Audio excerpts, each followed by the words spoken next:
Assalamualaikum warahmatullahi wabarakatuh dan selamat sejahtera. Saya Nur Hazimah binti Muhammad Zaki, 17 DSK 18F1074 dari DSK 6B. Tajuk pembentangan saya pada hari ini adalah berkaitan dengan penilaian akhir latihan industri bagi sesi Disember 2020. Bermula dengan organisasi latihan, saya telah tamat menjalani latihan industri di syarikat Granulab Malaysia Sdn Bhd selama 20 minggu. Dan jika anda tertanya-tanya apakah jenis perniagaan syarikat tersebut, berikut adalah sedikit latar belakang berkaitan pengoperasian syarikat Granulab. Ditubuhkan pada tahun 2006 yang lalu, syarikat Granulab merupakan anak syarikat bagi Sirim Berhad. Pada 5 Januari 2021, K-Power Berhad telah menandatangani perjanjian penjualan saham untuk memperoleh 70% daripada kepentingan Granulab dan baki selebihnya iaitu 30% lagi adalah milik Sirim Berhad. Granulab adalah pengeluar bagi alat perubatan cantuman tulang sintetik. Kemudahan pembuatan Granulab adalah diperakui oleh GDPMD, The Good Distribution Practice for Medical Device, GMP ISO 13485 2016 iaitu The Good Manufacturing Practice serta mempunyai sijil halal dari JAKI Malaysia. Granulab juga mempunyai kekuatan anggota kerja seramai 18 orang. Berikut adalah carta organisasi Granulab dan saya merupakan di bawah seliaan Encik Al-Azhari Sulaiman selaku Pegawai Eksekutif Sumber Manusia dan Pentadbiran Granulab. Merupakan kilang pembuatan yang menghasilkan serta menjual produk Granumas dan Prostiomax. Ia juga mengedar barangan perubatan seperti pelitup muka, sarung tangan, hand sanitizer dan sebagainya. Pentingnya GDPMD yang saya katakan sebentar tadi kerana ia diperlukan untuk menjaga kualiti, keselamatan, prestasi alat perubatan dengan keperluan peraturan alat perubatan Malaysia. Pasti kalian tertanya-tanya apakah produk Granulab yang saya telah katakan tadi. Granumas, Prostiomax, apakah ia? Jadi sebenarnya produk ini adalah daripada sejenis batu kapur iaitu bahan boleh larut untuk pembentukan tulang sintetik. Ia juga digunakan oleh kebanyakan hospital dan klinik gigi. Jadi jika terdapat kecederaan yang melibatkan tulang, maka produk ini adalah sesuai dan merupakan inisiatif yang digunakan oleh pihak hospital.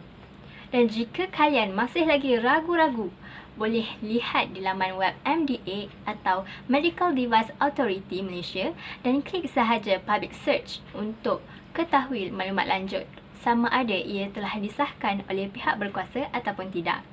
Berikut adalah produk edaran Granulab selain daripada apa yang telah saya katakan sebelum ini. Beralih kepada ringkasan aktiviti yang telah saya lakukan sepanjang menjalani latihan industri. Di sini, saya akan ceritakan sedikit sebelum saya ulas selanjutnya pada topik yang seterusnya. Antara aktiviti yang saya lakukan adalah merekrut pekerja baru. Prosesnya amat panjang, akan tetapi ia sangat membantu saya dari segi menyusun atur dan mempelajari prosedur yang telah ditetapkan. Selain itu, aktiviti untuk mencari kursus latihan juga mengambil masa yang lama oleh kerana kita perlu menyediakan senarai semak keperluan kursus dan mendapatkan maklum balas untuk sebut harga program dari pihak penganjur. Di samping itu juga, saya juga terlibat dalam mendokumentasikan fail dan dokumen agar tersimpan di ruangan yang betul. Bukan itu sahaja, saya juga diberi peluang untuk menguruskan dan mengakses akaun email dan 5 badan berkanun seperti KWSP, Perkeso dan sebagainya untuk tujuan pembayaran caruman.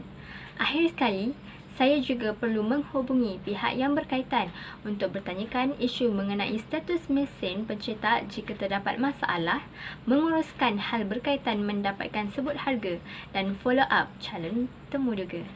Baiklah, topik yang seterusnya merupakan topik kemahiran teknikal di mana saya akan bincangkan hal berkaitan objektif kemahiran teknikal, berkaitan antara teori dan tugasan teknikal, ringkasan aktiviti yang mana saya akan menjelaskannya dengan lebih lanjut serta kesimpulan secara keseluruhan bagi latihan industri dan kemahiran teknikal yang telah saya dapat.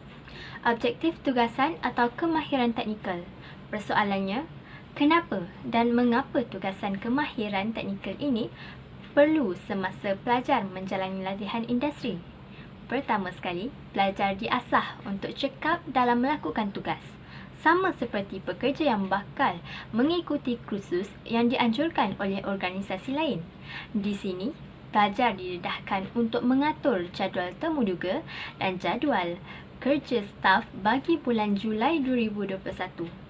Jika lihat dari sini, pelajar akan lebih mahir dalam menguruskan hal-hal berkaitan syarikat. Kedua, kefahaman. Pelajar dapat memahami tugasan yang diberikan bukan sahaja pada teori yang telah dipelajari, malah pelajar dapat mengaplikasikannya secara teknikal.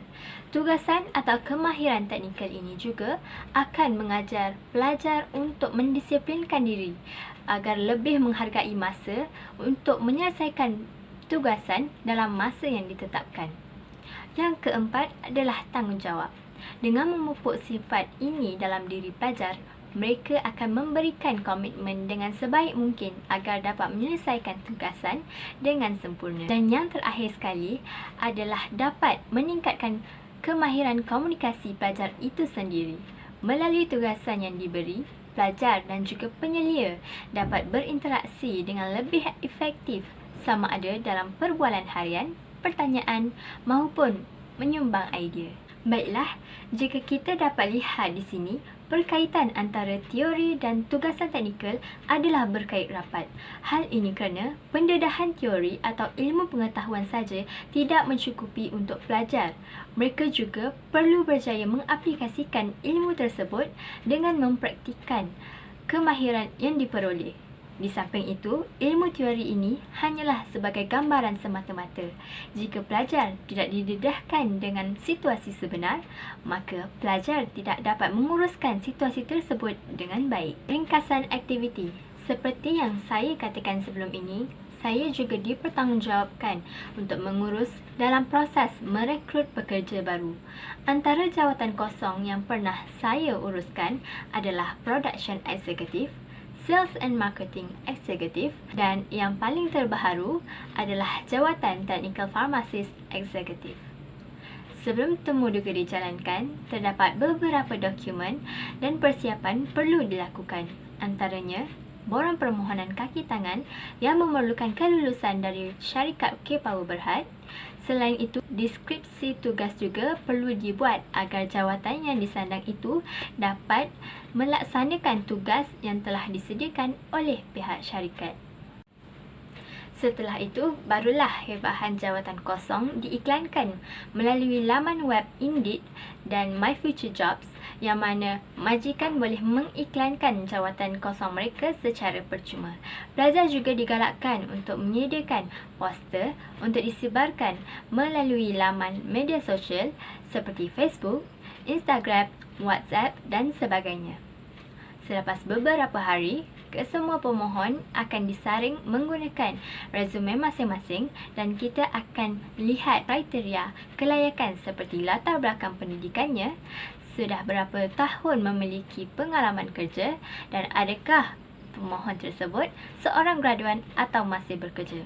Selepas proses saringan dijalankan, barulah kita akan menghantar email jemputan temuduga kepada calon yang berjaya menepati kriteria kelayakan yang diinginkan oleh pihak syarikat. Dalam sehari atau 2 hari selepas itu, barulah pelajar akan membuat panggilan susulan untuk mengetahui sama ada calon telah maklum dan bersetuju untuk menghadiri sesi temuduga yang bakal dijalankan. Setelah itu, pelajar boleh merangka senarai nama calon temuduga agar segala maklumat untuk menghubungi calon dapat diuruskan dengan mudah. Proses untuk menghantar pautan temuduga secara atas talian hendaklah dilakukan 3 atau 4 hari sebelum sesi temuduga dijalankan. Majikan juga boleh memilih mana-mana platform untuk menjalankan sesi temuduga secara atas talian, sama ada melalui Google Meet, Zoom Meeting, Microsoft Teams, Cisco Webex dan seumpamanya. Sebelum PKP 3.0 dijalankan, temuduga secara bersemuka juga dilaksanakan. Oleh itu, pelajar perlu memastikan bilik mesyuarat dalam keadaan bersih dan kemas. Semasa sesi temuduga, pelajar dikehendaki untuk mengambil kehadiran berdasarkan senarai nama calon temuduga pada hari tersebut.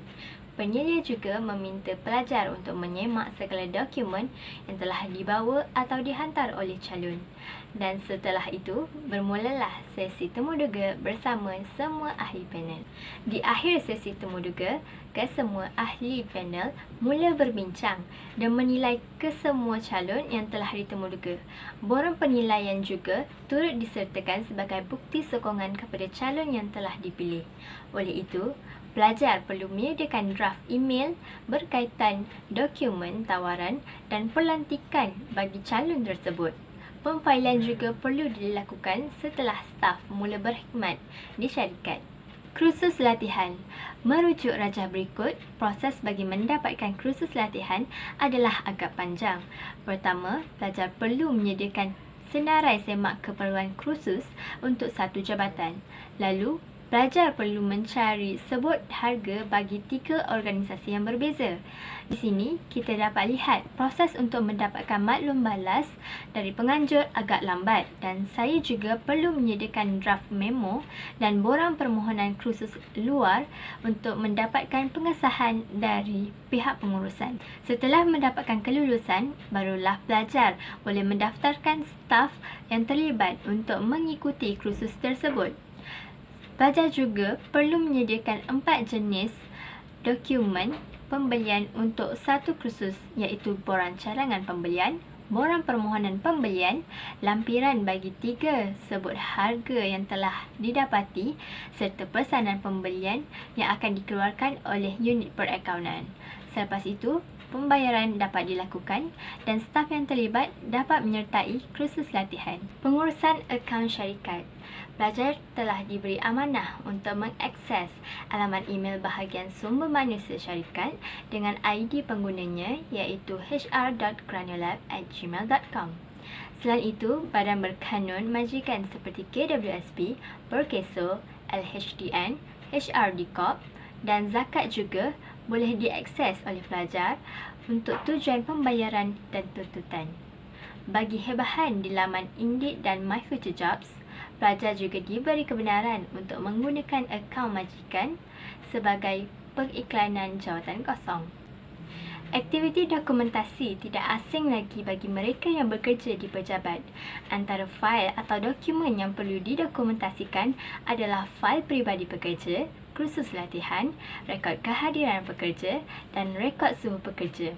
Rekod suhu pekerja ini penting untuk kekalkan rekod penyimpanannya sekurang-kurangnya 3 bulan.